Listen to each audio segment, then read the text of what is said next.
asalaamaaleykum mbokk abonné yëpp gars yi ñu leen di nuyu bu baax di leen ziar di wax ni que gëj nañ déggante di leen bëggee bu baax a baax nag waaw am na événement yu bari fi romb jot nañu ay message jot ay appel gars yi di xaar suñu ay réaction mais boo fekk nañu nekk nag ci ab liggéey voilà mais ñu leen di nuyu baax di nuyu ñi abonné di nuyu ñi abonné wul bon d'après statistiques yi sax daanaka ñu abonné wul ñoo ëpp lu ñuy seetaan chaîne bi que ñu abonné. Mais bon de toute façon lu ci am solo rek mooy le fait que nit ñi nekk di seetaan quoi bon voilà ñu leen si gërëm bu baax a baax di leen sant bu baax waaw di wax ni que bon parfois gëj bi du ci ñàkk parce que aussi chaîne bi aussi am na yeneen liggéey yoo xam ni dafa nekk di ko def waaw te d'habitude Sénégal comme ni ngeen ko xamee lu ci ëpp rek bu amee benn événement ñëpp dañ koy songandoo sans réfléchir bu benn événement xewee gars yi song ko. suñ ko songee événement bi daw tuuti beneen ñëwaat ñu bàyyi bii topp bële boobu buñ ko toppee ba mu yàgg beneen ñëwaat ñu bàyyi bii toppaat bële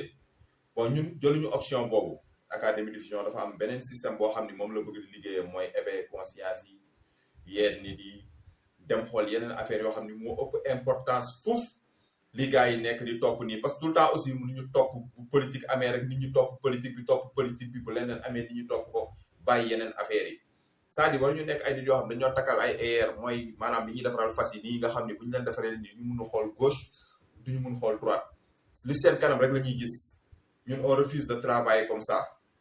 dañuy préférer daal yor suñu benn ligne éditoriale boo xam ne moom la ñuy topp parce que gis nga jamono yi passé événement mi si xew na fii gars yi wax ñu laaj ñu suñu xalaat pourquoi génn ñu wax événement Bougane Sarr bi ñëw fii gars yi aussi laaj ñu lu tax waxuñu suñu xalaat mais ay affaire la yoo xam ni en fait ñun bu ñuy faral di liggéey duñu xool par exemple ku mel ni Bougane Sarr par exemple moom ba livre bi génnee mu nekk prix Goncourt ñëpp topp Bougane Sarr prix Goncourt c'est un sénégalais nangam ak nangam patati patata alors que ñun Bougane Sarr bañ koy suivre boobu jëlagul Goncourt mu ngi bind yeneen livre même ba ci Sénégal gii sax Séné Plus def na fa benn émission yàgg na il y a 2 ans boo xam ni moom la woon Latif Gueye ak Penda Mbow Abdoulatif Gueye ministre conseiller la xam je ne sais pas ak Penda Mbow ñoom ñoo defandoo émission boobu Séné Plus boobu il y a 2 ans de cela mais sénégalais yi bëri surtout suñu mbokk journalistes yi bon du wax sax suñu mbokk journaliste parce que man je ne me considère pas comme un journaliste parce que Sénégal moom dañ lay gis gars yi léeg-léeg nga nekk rek toog si réseaux sociaux yi ñu ne la yow journaliste nga alors que man moom je ne me considère pas comme un journaliste parce que bon certes am naa formation rajo tuuti mais comme en tant qu'animateur mais pas en tant que journaliste bien vrai que nag parfois liggéey yi ñuy liggéey nag boo ko xoolee par rapport ak liggéey journalisme xaw na nuroo wala boog benn la mais pour nga nekk journaliste dafa am école bi nga war a jaar am formation bi nga war a am et tout bon ñun jaar nañu rajo am na lu ñu ci xam mais bon considéré wuñu en tout cas suñu bopp comme journaliste parfois aussi nit ñi considéré ñu comme activiste parce que ñu ngi toog def ay vidéo live wax suñu xalaat ci dëkk bi affaire yooyu mais bon man moom de toute façon dama naan nit ñi ñoo ma koy jàppee mais man jàppee bu ma sama bopp activiste en tout cas juste dama am sama chaîne boo xam ni pour exprimer wu la rek wax sama xalaat wane sama savoir faire am sama participation si biir dëkk bi c'est juste que ça mais que affaire Bougane Sarr bu mu génnee man lu tax nangu ñu si woon gën a wax parce que on s'est dit que kii ñun bañ koy suivre yàgg na même bien avant muy jël prix Goncourt bi sax TV5 par exemple def na benn émission si moom boo xam ni boobu annoncé woon na ni que ku moytul moom mooy nekk prix Goncourt mais pendant ce temps ana gars yi journalistes yi nga xam ne ba mu nekkee prix Goncourt ñoom ñoo jël affaire def ko événement def ko débat def ko lépp pour man bu fekkente ne da ngay def recherche waroo xaar ba tubaab yi génnee benn affaire wax ci dara yéen ngeen soog ko jël bëgg a aakimoo non pour man affaire yi warul doxee noonu pour man bu fekkente ni yow tu es un journaliste yow tu es appelé à ce que nga dem defi ay recherche xam si nit ki c'est un sénégalais fii la nekkoon mu ngi France mu ngi bind mën na bind na ay livre français yi fonk nañ ko et tout mais yow demal nga def ay recherche dafa moom ay émission waxtaan ak moom imposé ko nit ñi de ce fait que bis bu nekkee prix Goncourt yow émission yi nga defoon ak moom ngay andi rek nga teg ko gars yi xam ni que yow kii suivroon nga ko bu yàgg bien avant mais doo bàyyi ba tubaab yi ñëw génnee li ñuy génnee wane ni que kii mooy prix Goncourt commencé ko invité partout yow tamit nga jël rek commencé dugg si débat bi ba dugg si débat boo xam ni sax mooy loolu ay homosexuel la li mu wax ak affaire day xeex l'islam dafa xeex sénégalais et tout loolu da nga ko waroon xam bien avant muy nekk prix Goncourt ñun nag comme boobu ñun commencé topp nañ ko lu yàgg di ko suivre lu yàgg waxuñu si moom du ñu bàyyi ba mu am prix Goncourt ñu ñëw di wax ci moom Kaaw Bougar Sarr loolu rek moo tax bon on a préféré bañ wax ci moom quoi. bu demee Miss Sénégal aussi c'est la même chose Miss Sénégal moom ñun dañoo taayal wax ci moom parce que Sénégal ci boppam ñoo bëgg affaire de succès affaire de Miss affaire de mannequinat te ñu si bëri ñu si dem dara yóbbu leen ci lu dul xaalis moo tax affaire bi comme lu ko ñu bëri waxee rek dina dem ba après mais dara du fay kenn du ci xam dara du fay kenn du xam dëgg bi fu mu féete kan moo ko ëmbal kenn du ko xam nan la ëmbee kenn du ko xam dañ ko drogué woon yooyu yëpp du fay dara du si fay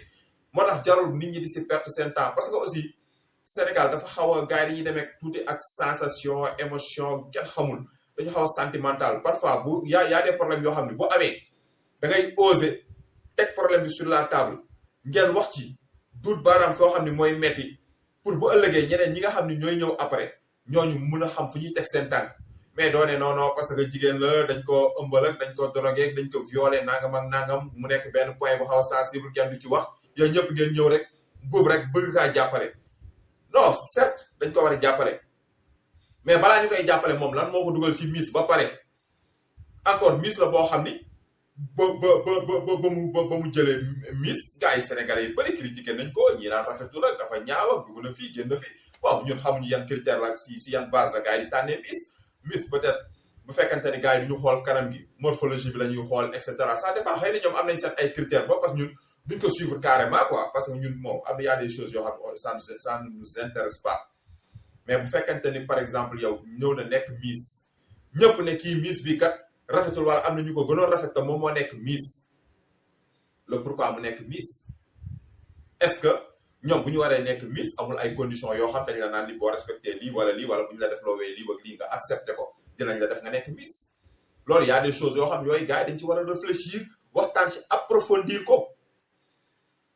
kii nga xam ni moom moo wax ku ñu violé moom la neex muy xaw ma Amina Badiane xaw ma et cetera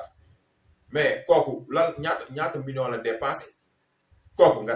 dem nga def ay recherche xool millions yi mu dépensé fan la ko jëlee ngeen def ay recherche ndànk di xool kii fan la jëlee xaalis bu muy investir mise sur quelle base parce que actuellement man dégguma ñu ne première dauphine dégguma ko neew ma amul dégguma ñu ne première dauphine wala deuxième dauphine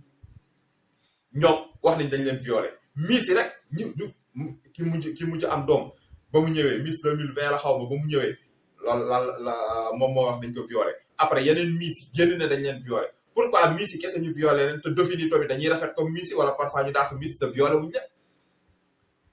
wala boog tëddee wuñ leen wala moo xam est-ce que nekkul ni Miss yi avant ñuy nekk Miss dañ leen di woo ci pet daf leen ay proposition ñu accepté ko pour ñu mun leen def Miss mu nekk benn genre corruption boo xam ni xaw ma ndax moo bi existe na sax corruption sexuelle la waaw mu ngi noonu xam nga léegi bu yaa affaire yoo xam ne même fan yi passé maa ngi gis ay bon si benn télé fii gars yi di wane benn casting pour nekk Miss mais affaire yi fees dal ak ay góor ak ay jigéen fees dal gars yi sol ay affaire yu gàtt parce que gars yi ñoo bëgg siiw am na benn émission bi fii Pape Cissé te mu nekk léegi TFM Pape Cissé bu mu doon def RTS Superstar ba muy def amoon na benn waay joo xam ni moo si nekkoon moom mooy maîtresse d'un homme marié ki nga xam moo si tudd Salif moom foofu la génnee parce que moom ba mu ñëwee foofu moom amu ay mannequin yi jigéen loolu mais moom il était le seul homme bi si nekkoon mais boo xoolee après si la jaar après émission boobu mu jaar fa nekk mannequin les gars yi dañ koy gis si télé mu ngi def publicité yor ay oto di sañse après nit ñi gis ko après ils vont se dire que kii jaar naa toppandoo après léegi nag ñu ne kii peut-être ñun luñ doon xaw a rus moom ñëw na ko def nañ ko topp góor yi tamit dugg ci action boobu jigéen ñi dugg si parce que lan bëgg nga nekk nit ku rafet après yaa ngi dem hôtel Radisson yaa ngi dem hôtel Terrou bi yaa ngi dem King Fahd Palace yaa ngi taseeg ay autorité léegi sa mode de vie changé na nga yor iPhone léegi après nga war a dëkk si appartement affaire yooyu après nga bëgg a changer sa vie boobu noonu mu am coût boo xam ne dafay ànd ak vie boobu nga bëgg a ànd ak coût boobu noonu mais ça ay attention moo tax affaire yi foog gars yi di ci tey moo tax man parfois yenn détails yooyu du ma ci nangu di ci dugg di ci débattre di ci rey sama temps di ci perdre sama temps affaire yooyu non loolu moo tax affaire yooyu du ma ci dugg noonu la demee moo tax Miss bi Kaaw Bougar Sarr nga gis dugguma ci parce que actuellement boo xoolee jigéen ñi c'est la même chose actuellement dañuy ñoom ñëpp série bu Marodi defoon na fi benn casting Blaise Senghor ba mu demee Blaise Senghor def casting bi dafa fees ba casting bi mujjul am parce que dañ ne amuñu force de l'ordre yoo xam ñoo mënoon téye ful boobu noonu ñu obligé ko remporter wax ni après léegi nit ñi dañuy xaw ma inscrire après ñu woo leen en privé après dafa ñoom casting tellement léegi booy dañu bëgg siiw parce que ñu ngi seetaan série jigéen boo ci gis si série bi yaa ngi dawal oto boobu ñii di seetaan ñu si bëri booy dof yi duñu mën a ràññatle vie réelle ak vie cinématographique bi léegi nag bu ñu gisee diwa ngi dawal oto comme diwa ngi dawal oto ci série bi nekk ci appartement yoo xam ne ay immeuble la yoo xam dañ ko tabax di ko jaay mu doon ay appartement meublé ñu tabax ko di ko jaay pour des raisons publicitaires ñu jox ko benn maison de production ñoom ñu fay tourner pour des raisons publicitaires ñoom ñu fay tourner léegi nag ñoom bu ñu fay tourner nga gis ñu yor benn appartement bu rafet di lekk yu neex yor seen oto xeesal ba weex tàll après yow au lieu nga xam ni que lii film la ñoom jigéen ñi ñoom ñi nekk ci série bi du ñu xam ni ñoom seen bopp dañuy dem ba fàtte ni ñoom si série lañ nekk vie bi ñuy def benn vie benn action la quoi benn kii la comment dirais-je benn kii comme film action yi rek quoi parce que c'est pas la vie réelle xam nga léegi ñoom seen bopp ñi nekk di ko tourner ñoom en tant que actrice ak acteurs yeeg yooyu ñoom dañuy dem ba fàtte loolu ñii di ko seetaan ñu dof ñi tamit dem ba fàtte ni ñii tamit film la kese mën na am koo xam ne tey si benn baraak la dëkk wala seen waa kër dañoo luye ci benn kër xëy na ñoom ñeenti nit ñoo bokk benn néeg ñu dal ci benn série ñu dugg ci série bi ñu jox leen fa benn villa meublé wala benn appartement meublé jox leen fa benn oto boo xam ni dañ koo luye wala oto bi dañ leen ko aal wala seen benn partenaire affaire yooyu nga koy dawal parce que am nga permis ñoom ñu foog ni ko yow loolu ngay dund ñoom ñëpp ñu bëgg a dem jouer ci théâtre léegi nag nga dem jouer théâtre chantage yi commencé fii wala nga nekk si théâtre bi di fa am nen ni fay def bëtt sa làmmiñ bi dugal si jaaro lu muy ut si làmmiñ lan jaaro booy lekk doo ma ne jaaro bi day safal li ngay lekk la la jaaro def si làmmiñ lu dul caga amul leneen léegi nag jaaro boobu nga def sa làmmiñ nekk ci télé bi xeesal ba weex tal yor sa làmmiñ ñi bind scénario bind dugal ci ay termes yu bon nga koy utiliser yaa ngi dégg am ñoo xam ni rëytaat la ñuy la ñuy jaay ci série ñenn ñi xeesal ba weex ñenn ñi bon di wax ay kàddu yi kii léegi su ko defee yeneen nit yi tamit nga xam ne léegi yor nañ seen koppar nekk ci réew mi di leen jéem a approché ñoom it léegi lu ngay dund yow ci série bi ñoom ñu bëgg la ko dundaloo dans la vie réelle dootoo mën a ci dëkk seen kër il faut nga dëkk ci appartement bu cher léegi il faut nga dawal oto il faut nga yor iPhone bi nga yor si théâtre bi nga xam ni dañ la ko aal il faut nga yor ko par force dans la vie réelle parce que mënoo yor si théâtre bi iPhone yor fii nii instant yi beneen téléphone bu dul iPhone léegi nag nga dugg nag si benn monde boo xam ne yow instant yi pervertir nañ la léegi nag nga yàqu léegi nag après ñooñu noonu genre nit yooyu nga xam ne ñoo nekk ci série yi léegi ñoom la waa télé yi tamit gis di jël di ko récupérer di ko teg si plateau télé yi léegi ñoom ñooy def si télé yi di yor ay émissions yoo xam ne léegi ñoom ñoo ñuy yedd ñoom ñoo war a wax léegi ñun nan la ñu war a dundee lan mooy yoon ak lan moo dul yoon nga bët si sa làmmiñ def si jaaro ba pare toog ci télé xeesal ba weex tal nekkoon caga si film bi ñëw léegi yow nga ne yow yaa ñuy dicté ñun nan la ñu war a dundee il faut qu'on arrête léegi nag détail yooyu ñu bëgg ñun ñu toog di ci perte suñu temps comme ni ma siy perte sama temps nii rek actuellement nii di ci perte suñu temps est-ce que jar na ko nit ñi ñoo war a yeewu maam Sénégal nit ñi dañu war a xippi seen bët xool xam ne ñun dañ nekk benn pays un pays très pauvre ay pays en voie de développement on est un pays très pauvre amuñu tous as tuut xaalis bi fi nekk benn groupe nii da ko yor di ko lekk di def leen neex ba pare duñ jaay reewante loolu mooy dëgg léegi nag loolu bu fekkente ni instant yi nii loolu am na ba pare ñun ñu bëgg a toog di topp yenn affaires yi di topp yenn fooy di topp yenn caaxaan yi pendant ce temps nit ñi téye xaalis di lekk ñi ne féete ci kaw di lekk xaalis bi ñoom ak seen njaboot kese ñun ñu kon si affaire yu ñàkk fayda yi mais su boobaa ñun fan lañ jëm léegi nag ñun dañu war a yeewu gérer dëkk bi mooy ku nekk yow boo jógee da ngay xool si lan nga xam ni mooy jëmale dëkk bi kanam gis nga ab réew balaa moo foo day yor ba pare soog a foo mais yoroo bëgg a foo amul fenn ñun nag loolu moo ñu dal dañoo yorul ba pare bëgg a foo léegi nag il est temps ñu arrêté foo bi kenn newul bu kenn jouer série na gars yi dugg si série jouer d'accord mais série aussi bu ñu la proposé scénario boo xam ni yow ak sa image scénario bi àndul bu ko nangu jouer nga commencé foofu ba pare c'est-à-dire yow mii di nekk si série yow mii di jouer si série bul xool xaalis bi ñu la siy fay bu dee sax am na xaalis ban série moo fi gënoon siiw maîtresse d'un homme marié am fi doole ki nekkoon actrice principale bi ñëpp ñee ko 300 000 francs lañ ko fay pendant 6 mois 300 000 francs pendant 6 mois si koo xam ni yow pendant 6 mois lu mu sujet boo demoon xool maison de production ñaata millions la si gagné waxuma la rek si télé yi kii mais sur vue YouTube yu mu am vue yeeg like yeeg nangam ak nangam rek lu mu si gagné kooku normalement bu fay actrice principale waroon na am këram am otoom nekk si à l'aise léegi nag yow mii di nga seetaan ëllëgee nga xalaat ni kii nekk si série bi kat am na lu ko metti fayuñu ko ak fu mu mujjee yow tamit nga jéem a ressaisir xoolaat fi nga jëm nga gëmm say bar rek foncé dof rek moo tax affaire bi demee noonu ak kaawu c'est la même chose ak kaawu xale bu réew boobu noonu nan la tuddee sax jaari soo xaw ma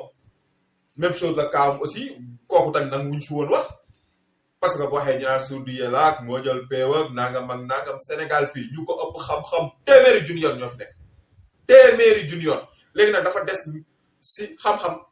nan la ko nit ñi di gisee ndax nit ñi lu ñuy gisee xam-xam effectivement ndax loolu si boppam mooy xam-xam mais tey boo demee ESP ay borom xam-xam a fa nekk EPT école polytechnique de Thiès ñan ñoo leen ëpp xam-xam temps yéen a gis léegi si télé yenn réseaux sociaux ay boy yoo xam ñu ngi créé defar ay maquettes yi defar ay oto ay drone nangam ak nangam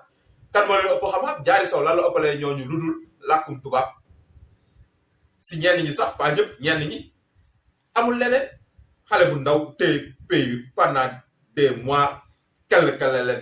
leen ñibbi si bind livre am ñëw amul lu muy wax lu dul livre bi dama ko bind pour montrer aux gens que il m'emmerde xam je leur emmerde yëfu reewande yooyu moo tax am na ay détails yoo xam ne bu amatee ci réew mi nit ñi nañ ci gëmm seen bët ci seetaan te loolu nag ñëpp ñu koy waral dul ñenn ñu dul média bi journaliste yi faux journaliste yi léegi ku nekk journaliste nga ku nekk journaliste nga xamuñu dara nekk télé tey Gambie tey jii may wax ak yéen Gambie ngi si ay élection présidentielle te su ma leen waxee diggante jeudi vendredi samedi dégg naa ñu bëri si journal yi rajo yi ngay dégg ak télé yi ñii nee nañ dimanche la ñuy def seen vote ñii ñu ngi naan samedi xamuñu sax kañ la ñuy def vote yi journaliste yooyu léegi la nit ñi di suivre ngay seetaan télé yoo xam ni da ngay gis buñ defee seen écritel yooyu ñuy def di si bind information yi donc koy lire doo mën a xam information bi lan lay wax incapable de résumer benn information si benn wala 2 phrases wala ñu tëb rek bind benn affaire doo xam ndax Sénégal la doo xam ndax Gambie la doo xam ndax France la doo xam ndax États-Unis la tëb rek bind benn affaire booy bind information kay bindal pays ba pare wala nga bind lan la concerné Covid 19 wala pays bi wala nangam nga joxe benn kii nit ki bu liiree mën a comprendre mais ñooñu après ñoom ñooy téye jël peuple bi di leen diriger fu kenn xamul te peuple bi nangu ñoo yeewu te comme d'habitude waxtaan bi samay waxtaan moom nii lay demee jéem leen ko miin ci man damay dugg fii génn fii parce que réew mi jaxasoowee noonu mais tey li ma fi gën a tax a toog tey pour waxtaan ak yéen mooy grève transporteurs yi ak marche bu Y'en a marre war a def le 10 décembre incha allah mooy je pense vendredi bi di ñëw léegi nag dañ koy tàmbalee si transporteurs yi di leen féliciter ba pare di leen féliciter parce que comme nu gars yi waxee rek grève la boo xam ni mësu fee am si côté transport mësu fee am góor xuma ñun yàgg nañ ko suivre toog na si plateau yi jooy wax xuloo yeneen morom syndicaliste parce que mësu ñoo booloo juboo mais cette grève bi lan la gën a wane mooy booloo mooy doole loolu la njëkk a wane mbooloo mooy doole lu mu wane mooy ay nit bu ñu mbooloowee amul bu ñu mbooloowee xàccandoo dóorandoo amul kenn koo xam ni dina attan dóor boobu noonu ñoom loolu la ñu wane moo tax lii am di masaw ñoo xam ni am nañ ci ay lor moom mooy ñoo xam ni bon feebar nañu waroon dem hôpital war a faju amoon ay soxla yi jàmp waroon ko lijjanti mënuñu koo lijjanti ñoo xam ne tey jii xaalis bu ñu waroon dépensé xëy na après kolo nañ dugal ko ci ay yeneen moyen de transport pour jéem a dem faji seen soxla yoo xam mënut a woon ñàkk ñu leen di masaw baax mais dëkk boo ko bëggee defar il faut am ñoo xam ne dañuy sacrifié wu day jar seen bakkan ñu dee mais na dee si kaw ëllëg ñeneen ñi nga xam ne bu ñu ñëwee dinañ jëriñoo ne suñu dee bi ñii dee woon kat moo tax tey ñun ñii ñu am lii dee boobu nag waxin la mooy il faut am ñu souffrir pour après ëllëg ñeneen ñi am jàmm tant que amul si réew jàmm do am te tey alhamdulilah ba gars yi grévé am na benn impact boo xam ni am na mais bien vrai que nag dañu nekk jàkkaarloog benn état boo xam ni bu problème amee dinañ fexe rek ba kut ko kut rek ñu soulager ñenn ñi ba affaire boobu féete côté mais après lii ñëw après lu jara sóor la parce que comme président bi ni mu ko waxee woon rek taxaw nee na lu fi amoon mars événement mars yi lu fi amoon dootu fi amati lu fi amoon dootu fi amati ci lépp la nag gis nga même grève transporteur yi def nii def nañu seen revendication yi xaw ma dinañ ko satisfaire wala duñ ko satisfaire mais en tout cas benn décret daal lañ xam ne signé nañ ko mooy léegi ay xaw ma douane beeg gendarmerie police dinañ leen boole ay poste de contrôle yoo xam ñoom ñoo koy bokk loolu benn si revendication benn point la mais yeneen point yi ba léegi ñun wóoruñu en tout cas man ba fi may waxee yéen man wóoruma ndax yeneen point yi satisfaire nañ leen ci mais comme levé nañ mot d'ordre bi xëy na ñoom am nañ benn terrain d'entente boo xam trouvé nañ ko mais nañ ko topp suivre ko sinon duñ ko jot parce que état bi actuellement dañu nekk état boo xam ne dañu yor xaalis jël xaalis bi dugal ko ci ay fo ak ay caaxaan li gën a am importance muy jàng bi faju bi waaw jàng bi faju bi bon nga dugal si transport ak yeneen détails nit yi duñ ci yëngatu fekk nit grèveul buñ jëlee ay par exemple yenn professeurs yoo yenn enseignants yoo xam def nañ formation pare ñu war a génn ñu war leen insérer wala yenn médecins yoo xam ne war nañ leen insérer fekk génn ñu grève ba grève de la faim doo dégg ñu woote te bu ñu wootee tey bu subaa gannaaw suba nga ne léegi faj nañ dinañ leen insérer te ça veut dire que avant ñuy grève jamono ba ñuy artu di wax mënoon nañ leen insérer mais insérer wuñu leen dañ leen toog di leen seetaan ba ñu grève ñu seetaan leen ba ñu grève de la faim ba ñu dégg évacuer nañ après ñu soog leen jàppale est-ce que réew war na doxee noonu non réew déjà waroo xaar ba nit ñi grève avant nit ñi di grève yow yaa war a xool ne secteur bii lii ak lii war nañ ko jooyanti defaraat ko léegi secteur boobu nga xam ni lii ak lii war nañ ko jooyanti war nañ ko defaraat nga commencé si liggéey nga xam ni yow boo demee ba nga xam ni sax instant ni taxaw nga gars yi bu ñu waree grève sax dinañu rus a grève dinañ ne wax dëgg yàlla kii kat def na effort ndax jëlee nañu fii yóbbu ñu fii bien vrai que nag am na lu des waaye ku ñu jëlee fii yóbbu ñu fii te ñun ñaxtu wuñu ñëw fekk suñu revendication bon ñaxtu nañ benn côté parce que fekk na fi ay revendication wala moo xam ñaxtu wuñu woon mais moom mu am benn vision ñëw defar ko jëlee ko fii yóbbu ko fii kooku buñ ko mayaatee temps tuuti dina jëlee ko fii yóbbu ko feneen réew noonu la gars yi di liggéey mais doo toog rek di noos di politique suba politique guddi politique ngoon di politique ba nit ñi mer ba nit ñi grève après su boobaa nag nga soog a jóg nga ne léegi nag damay woote waxtaan waroo xaar ba grève am ngay soog a woote waxtaan waaw mooy nga bàyyi ba xaw ma fas ba daw nga topp si waxtaan bi di dóor loolu lay ñuru rek te dëkk warul doxee noonu parce que affaire bi gouverner c'est prévoir loolu ñëpp xam nañ ko noonu la affaire yi war a demee noonu la war a demee mais transporteurs yi moo tax ma leen di féliciter bi yoon ñoom ñëpp dañoo ànd booloo manko grève topp seen ginnaaw syndicalistes yi ñu grève c'est vrai que nag sénégalais sonn nañ moo tax bon mënuñu leen waxoon grève bi bu continuer woon xëy na doon na tane tuuti mais tamit bu continuer dinañ lor ñeneen mais aussi ñoom seen bopp ñoom transporteurs yi bu ñu grévé ba pare di ñaxtu seen ay mbir ba pare ñoom it seen milieu bi war nañ ko assainir parce que ñoom it lu bare gi si ñoom loo xam ni dañ ko war a xoolaat da ngay war a voyager jóge région war a dem région ñu dugal si ay 7 places yoo xam ni sawaay waxuma la accident waxuma la dara mais bu duggee sokus génn sa yaram xotteeku ndax oto yi bon mais loolu première chose mooy liggéeyu état la état moo war a imposer leen te am naa yaakaar loolu naka def parce que comme ñoom grève nañu te état moom doo grève ba pare nga mu satisfaire la ba pare nga foog ni ka daf la satisfaire toog di kontaan non seen grève bi ñoom ñu xam ko ñu bañ ko xam metti na état bi te état bi day fay état bii ñu jàkkaarloo nii day fay léegi nag nan lay fayoo looloo jar a lijjanti nan lay fayoo moo jar a lijjanti benn transporteurs yi nañ fexe am oto yu baax mooy benn ñaar seen oto yi nañ fexe mu réglementaire mu am papier yëpp ba pare da ngay am oto bu baax am say papier yëpp ba pare am ay chauffeurs yu normal yu réglé ba pare après nag ngeen soog a songu seen xeex parce que actuellement nii état bi dina leen nangul lii mais am na loo xam ne gis nga ku ci moytuwul yor sa yenn genre xottu oto yooyu di daw bis buñ la jàppee ñu xam ne oto bii warut a daw soo moytuwul dinañ la fourrière nga ñàkk sa oto te oto boobu ngay ñàkk mu bu doon moo gérer sa dépense di nga si ñàkkaale lu bari kon commencé leen préparer wu yéen transporteurs yi ngeen wut ay oto yu baax réglementé seen oto yi def si pneu yu baax pare-brise yu baax intérieur bi lépp normal seen feu yi nay baax seen phare yi nay baax lépp na baax parce que policiers yooyu gendarme yooyu douanier yooyu ngeen fexe ba état bi ne léegi dinañu wàññi xaw ma point de contrôle yi et tout boole leen si ay kii bis boo leen fa demee xam leen ni contrôle bi dina sévère trop di ngeen gis nit ku dugg ci oto yëpp ba mu fees encaissé passe def lépp sol essence am daw ba point de contrôle ñu ne nag oto bi normalul ñu droité ko fourrière oto bi loolu moom sóor leen ko si bés yi di ñëw ni loolu dina am parce que tamit xeex la rek ñoom noonu lañ koy jàppee xeex la yéen a ñëw grève pendant plus de 48 heures ñoom ñu woote waxtaan instant boobu yéen a moomee woon vent parce que yéen a doon bañ dem ngeen nag ba reprendre fu mu nekk nii ñoom léegi ay stratégie la ñuy teg dinañ leen nangul yu bari mais dinañ am yu bari yoo xam dañ leen koy bañal actuellement nii voyage yi ngay gis voyage boo duggee oto di jógee dëkk di dem dëkk bus yi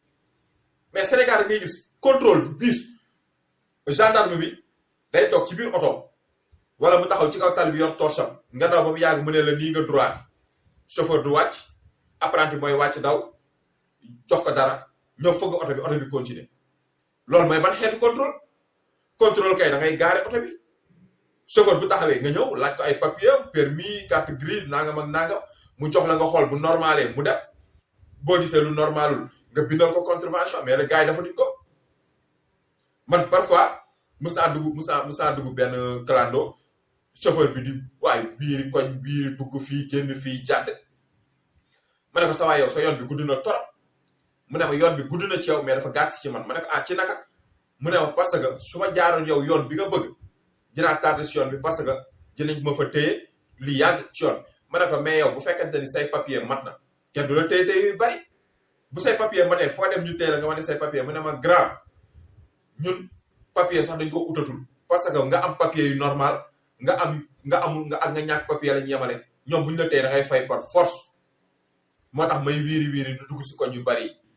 mu ne ma waaye ba léegi tane na parce que man journée mën naa ci liggéey ba 25000 te comme journée mën naa ci liggéey 25000 ñoom 2500 la ñuy lekk par jour man je préfère fay leen 2500 si 25000 yi may gagné wala 20000 yi may gagné ma fay leen si 2500 ma def restant bi sama poche que ma dem di lijjanti ay papiers yoo xam ay assurance ay dem lijjanti ay visite technique affaire yoo xam day metti si man ba pare su ma ñëwee tamit ñu lekk sama xaalis kon loolu dañ secteur boobu dañ ko war régulariser teg ko ci yoon gendarme yi dawal yoon policiers yi dawal yoon ñoom ñëpp ñu dawal yoon ñëpp boo ñëwee ñu vérifier correctement sa oto buñ la droité nga droité toog sa biir oto bul génn ñoom ñoo war a dox fekk si la nuyu la correctement laaj na li ñu lay laaj nga jox leen su matee nga dem su matul ñu bindal la nga dem fay mais romb policier wala gendarme mu teg la torche nga droité apprenti bi daw jàpp tubayam kaj ñëw jox la dara fëggaat oto bi nga kon na dem nga jógee région ba région ci affaire yooyu foo dem ñu fëgg la nga joxe xaalis continuer doo xool ndax chauffeur bi am na permis ndax am na assurance transport en commun est-ce que moom mi war naa transporter ay nit doo si lijjanti dara ngeen dem ba léegi sax ngeen nekk benn famille nekk ay gaañ nekk ay waay xamante xam ni bu la rombee sax ne la peppeem nga yëkkati wala koy def ko nii waaw mooy Sénégal loolu yëpp daf fi war a dëñ lépp daf fi war a dëñ waaw ne état bi imposer transporteurs yi am ay oto yu baax transporteurs yi si seen bopp ñoom it ñu imposer seen bopp oto yu baax ak ay chauffeurs yu réglé apprenti yu correct ba pare di jël seen papier yu jaar yoon di def seen transport normal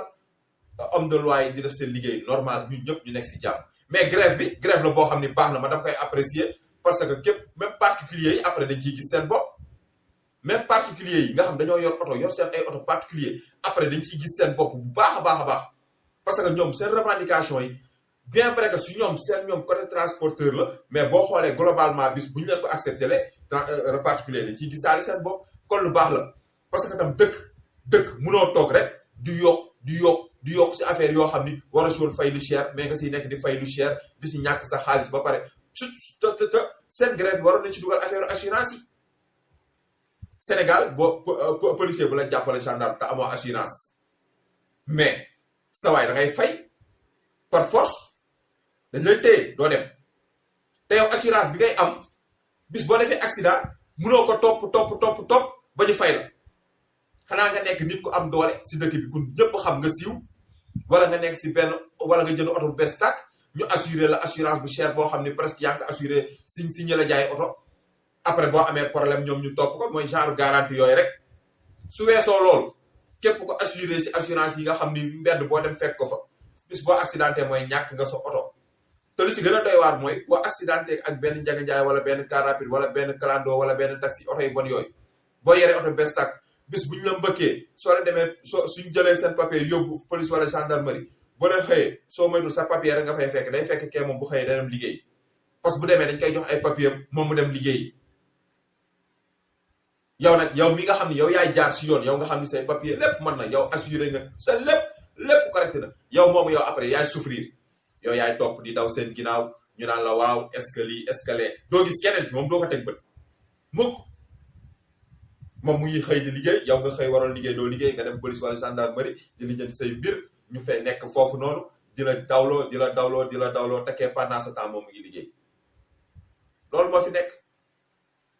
moo fi nekk di wax ni nag instant yi nañ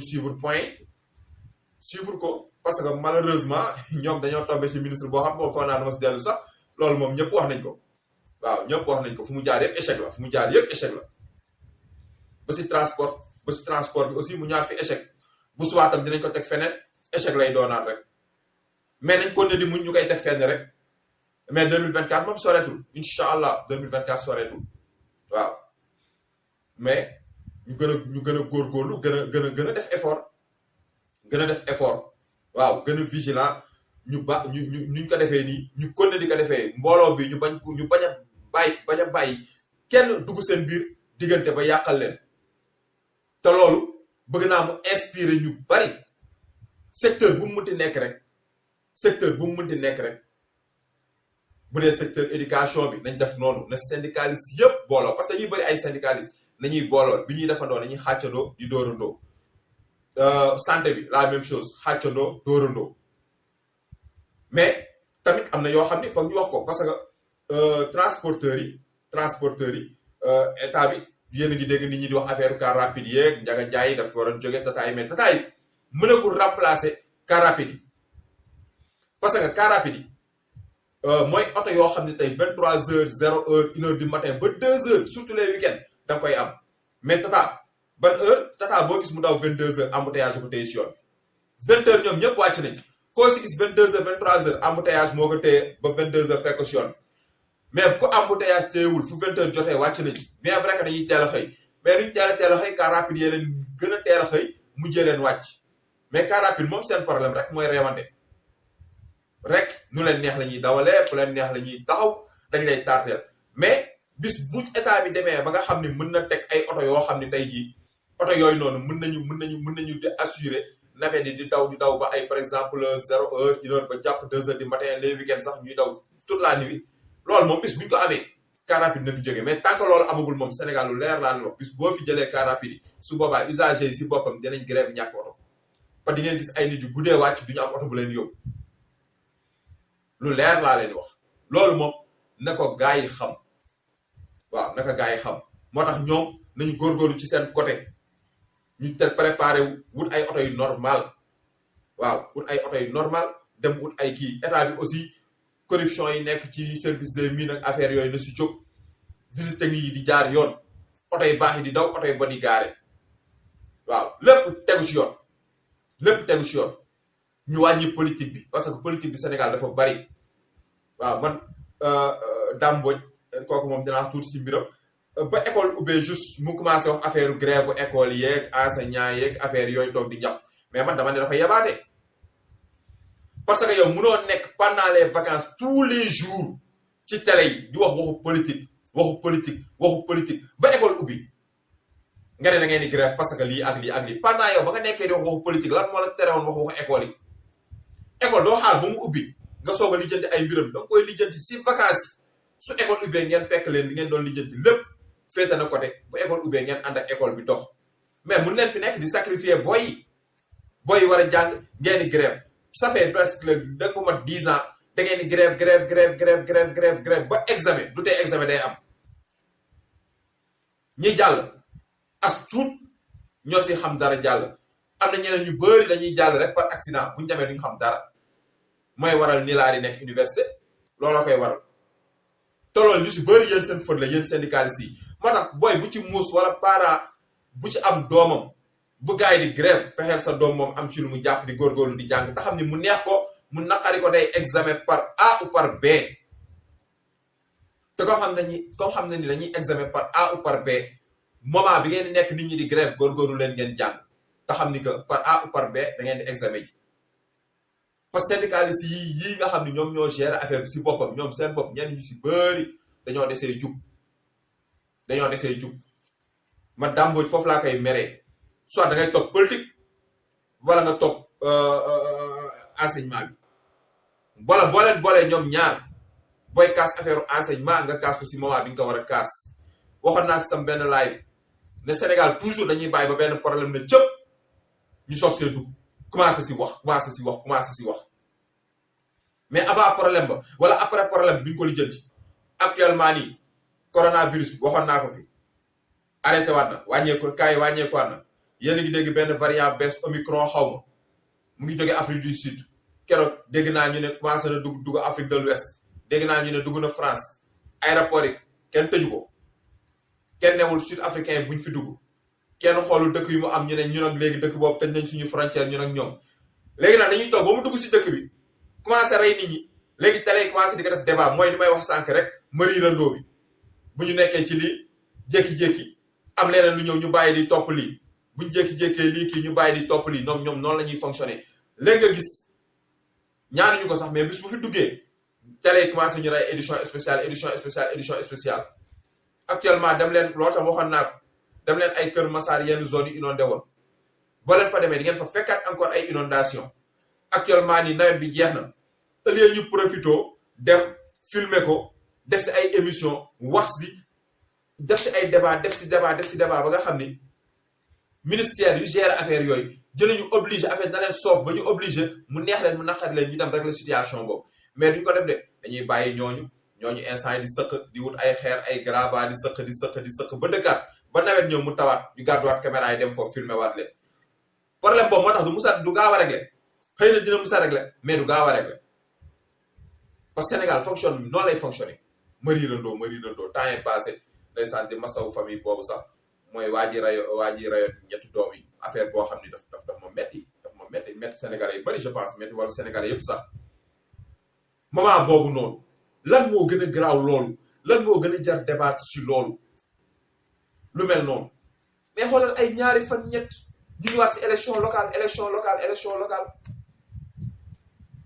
dégg bu élection locale yi boo ko toppee ba mu yàgg jékki-jékki Macky Sall recevoir na xaw ma Jibril Ngom xaw ma lan ñu toppaat Jibril Ngom après Jibril Ngom boobu ñu jékki-jékki déggaat benn affaire ñu toppaat loolu après loolu ñu toppaat leneen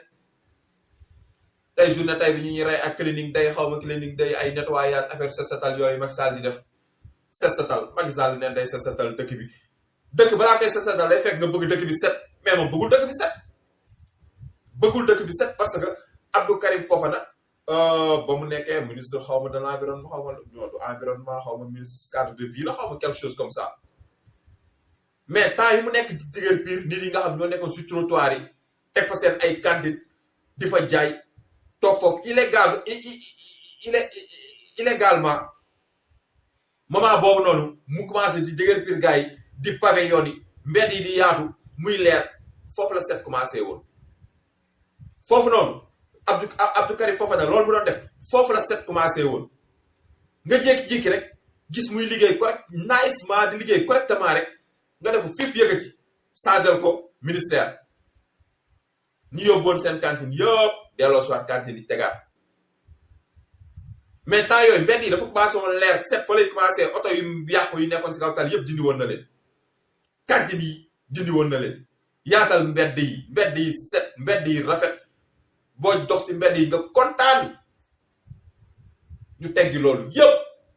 jundi ko yëpp ko beneen ministère affaire Sandaga bi pourquoi ñoom Sandaga ñoom ñu am problème ba léegi parce que moom moo ko commencé woon maa ngi fàttali ba muy menacé ne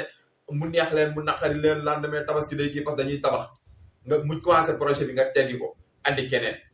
kooku politiser ko kee xaw ma ndax politiser woon na ko mais ku fa ñëw muy Aliou Ndoye politiser ko léegi nag mu nekk diggante plateau mairie de Dakar maako léegi nag pendant ce temps père de famille yoo xam ne ñoo fa nekkoon di jaay di vivre nekk à l'aise nga yóbbu leen foo xam ne gisatuñu client yéen ngeen nekk di xuloo si maa ko war a tabax yow yaa ko war a tabax pendant ce temps yaa ngi tardel ñële parce que yéen doo leen ko yëg ndax yéen a ngi nekk suñu xaalis te mënuñu si dara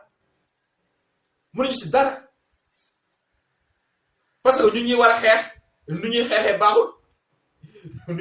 baaxul loolu mooy tax may dugg noonu laay defee sa transition dugg si affaire Y'en a marre bi parce que Y'en a marre waxoon naa ko fi daf koy waxaat ni ñuy xeexee baaxul parce que Y'en a marre soo xoolee ñoom tout le temps dañuy tàggoo balaa ñuy def maanaam dafa mel ni rek nga xëy rek ne sénégalais yi bu ngoonee damay xaru ji su may xaru ji nag tel endroit laay dem xaru ji te nii laa fas yéenee xaru mais soo ko defee sa famille ñoo lay njëkk a téye jour boobu doo génn kër gi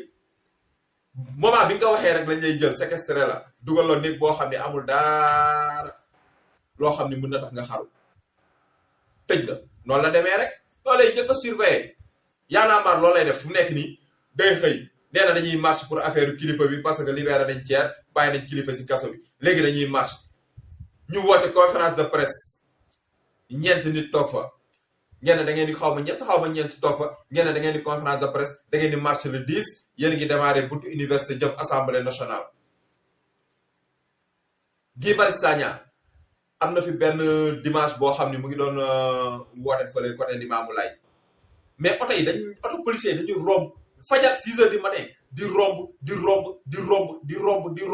man xaw ma lu xew affaire bi jaaxal ma quoi moo après je me suis dit peut-être ñi dañ demoon benn dafa am fu ñu demoon si guddi gi wala xam nga rek armée comprendre ma seen ay mbir police ak yooyu ma ne xam naa daam fu ñu demoon après affaire bi jeex na le matin ñuy dellu si ñu dem ba guddi ma gis si réseaux sociaux yi ñu ne Guy Marius Sagna jàpp nañ ko wetu Limamoulaye xaw ma mu doon def kii moom matuñu woon sax 10 personnes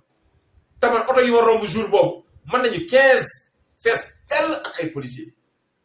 ndegam mennam Guy Marius Sagna boobu la ñu defaral loolu yéen ngeen da ngeen di génn ak étudiants yi ngeen da ngeen di dem marche ba assemblée mu leer leen ni yéen heure bi bu jotee tànk seen buntu kër yi lañ leen di jàppee wala boo leen egsee foofu ñu ne leen jiix dugal si seen oto yi yóbbu c'est sûr doo leen def dara le 10 incha allah doo leen def dara dañuy xëy journalistes yi xamul dara yi xëyaat vendredi de tous les dangers vendredi ñoom ñëpp loolu la ñuy titre vendredi de tous les dangers ça va chauffer en direct yi commencé en direct yi nga toog ba ngoon 5 heures nga woote way jàpp nañ kilifa jàpp nañ kii après ñu ne Ousmane Sonko Barthélémy Dias dem nañu seeti ay fou malade bi ñu jàpp police centrale kii dem na police plateau benn site internet bu xamul dara jógee fële nee na diw est introuvable on est en train de le chercher urgent nangam di fen rek bu ñu toogee ba 23 heures ñoom ñëpp ñu bindaat diw a été libéré noonu la Sénégal di fonctionner léegi yow nga ne yow bu nga réew nga ne yow instant da ngay xeex te gis nga Macky Sall dafa yor benn stratégie bu garaaw gis nga li fi amoon boobu dootu fi amaat mu ngi koy doxal Barthélémy Dias bañ ko woowee mu ànd ak Ousmane Sonko nangam gars yi génnee kii xaw ma réussir ngeen li ngeen bëggoon xaw ma réussir leen li ngeen bëggoon mais en tout cas dëkk bi yëngatuwul comme nu waroon yëngatoo mais deuxième convocation bu mu dem le premier est-ce que génn bi nit ñi génn nañ comme ni ñu génnee woon parce que population bi da ngay xaaj comme ni wax sànq rek si transporteur yi xaajandoo dóorandoo ñu topp la si mais gis nga boo ñëwee tey def lii bu subaa nga def lii après bu yàggee dañ lay jéppi di nga xëy génn duñ la xaar Ousmane Sonko xam nga am naa yaakaar dinañ ko poursuivre si affaire Adji Sarr parce que du nii leen noonu am naa yaakaar boobu mais bis buy dem dinañ ko convoqué andi ko delloo convoqué waat andi delloo dinañ am benn convocation kenn du ko topp jour boobu dañ koy téye noonu la ñuy defee affaire yi stratégie la léegi nag yow bu fekkente ni yéen Y'en a marre da ngeen bëgg a marche pourquoi ngeen di def conférence de presse di ko yëgle yéen ku si nekk am nga ay nit yoo xam nga leen biir université sakkan nañu am na ay nit yoo xam nga leen foofu mais de bouche à oreille waxtaan leen affaire yi kii jaar nii kii jaar nii kii jaar ne ngeen dem wax ak ay seen ay nit ñooñu tamit dem xool seen ay homme de confiance wax ak ñoom ngeen ut seen ay stratégie yoo xam ne soxlawu sax ngeen am point de départ mais point de rencontre ngeen di am doole am point de départ ma saa soxlawul ngeen départ université wala obélisque wala nangam mais da ngeen di xëy rek nit ñi gis leen ngeen di génnee si mbedd bu nekk parce que Sénégal lañ nekk boo leen deful conférence de presse defu leen dara boo xëyee par exemple vendredi boo demee Dakar biir ville ku nekk ngi dox say soxla mais boo leen nekkee ay groupe de 5 à 6 personnes ngeen jéeg dox seen soxla di waxtaan fekk yéen a ngi dem assemblée di romb kan moo leen tey na fa leen jëm kenn parce que ñoom yëguñu benn information ni am na ñoo xam dañu war a dem assemblée léegi su ko defee ñii génnee fii ngeen jàpp benn heure boo xam ne par exemple 16 heures rek yéen ñëpp ngeen fëlandoo mais su boobaa même bu ñu leen di jàpp di ngeen am lu ndaw loo xam ni am na loo xam ni benn alerte bu ndaw bi ngeen lancé mais boo leen tàggoowee doo leen dem fenn te le 10 incha allah doo leen dem fenn bu yaboo le 10 presse bi ba la xëy titre leen yeneen titre te bañ leen topp parce que xam leen duñ dem fenn ba le 10 le 20 juin je pense 20 juin 23 22 juin 2011 su ma juumul parce que le 23 juin mooy problème bi mais la moo andi problème bi Cheikh Bamba Dièye moom kese moo dem ànd ak benn nit buntu assemblée jël chaîne di takk boppam mais Sénégal actuellement nii ak réseaux sociaux bu kenn boo leen defoon loolu même boo leen ko yëgalul presse boo leen xëyoon dem fële ngeen fëlandoo assemblée lu mu bon dina am benn nit boo xam dina ko filmer lu mu bon dina am benn nit bu koy filmer tasaare ko loolu boo leen ko defoon di ngeen kàll mais Cheikh Bamba Dièye moom kese moo dem dafa am impact kon pourquoi ngeen def conférence de presse di ko yëgle avant ngeen di dem te li ma leen wax nii incha allah yàlla ñu fi yàlla bàyyi dee bi bàyyi ñu fi le 10 ngeen xool buntu université kenn du bouger boo may sa étudiant du ñu génn université du ñu génn soo maytul du ñu génn si buntu bi ba pare foofu dañ koy quadriller kenn du ko romb lu leer laa leen di wax lu leer te gis nga bu ñu continuer nii Sénégalais si boppam ñoo leen di jéppi di ngeen dem ba boo leen wootee conférence de presse doo leen fa gis kenn ku ñëw pour seetaan leen duñ leen filmer duñ leen def dara waaw su boobaa noonu lay mujjee moo tax comme ni ma leen waxoon rek ni sama première vidéo ma defoon comme live nii waxoon naa leen ko ne leen Y'en a marre ay comédien lañ te jusqu'à la preuve du contraire ay comédien lañ te di ngeen xam ne ay comédien lañ nañ ko ne di dem ngeen xool dinañ dem ba duñ fi jariñati dara pourquoi Thier génnee nañ ko tey jii ngeen yëg ni Thier génnee nañ ko pourquoi ngeen di xaar ba le 10 pour marche pour kilifa génne nañ Thier tey su guddi lu tax mënu leen génn yéen tamit wane seen bopp ne nañ kilifa day génn par A ou par B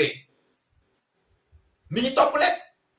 mais doo programme di yëgle pendant ce temps seen avocat yaa ngi dugal ay recours pour mu am liberté provisoire avant le 10 buñ libéré kilifa marche bi ngeen doon ngeen kii après ngeen ne way réussir nañ parce que suñu marche bu ñu yëgoon le 10 moo tax ñu libéré kilifa fekk c'est pas vrai du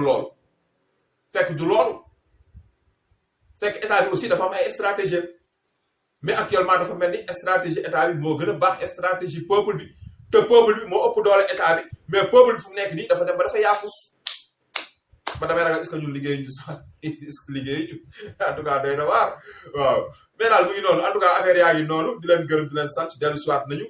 di wax ni chaîne baa ngi noonu am na ay reportage yoo xam ni dugal nañ ko si chaîne bi muy dëkk boo xam mu ngi fii nekk fii ci Figo côté Podor fii waaw vraiment képp koo xam ne am na possibilité déglu vidéo bi gis manquement yi am ci dëkk bi mu jàppale leen baax bon seen école bi dégg ngeen li si gars yi wax école bi am na problème enseignant loolu bon état bi la bu fekkente ni mën na leen mu jàppale leen si enseignant yi xam nga bu yokk leen ay salle de classe côté santé bi aussi am na ay matériels yoo xam ne ñàkk nañ ko xam nga ay tensiomètre et cetera ak yenn bagages yi vraiment ñu jàppale leen gën leen defaraat seen poste de santé bi vraiment ku am possibilité aussi visiter dëkk yi muy dëkk bi intéressant mu dem visiter ko et tout di leen wax ni académie diffusion noonu la dina leen andil ay yeneen dëkk am na yeneen dëkk yoo xam ñu ngi commencé am ay contact ndànk ay nit yoo xam vraiment bëgg nañ ñu commencé seet seen dëkk yi ba si biir Casamance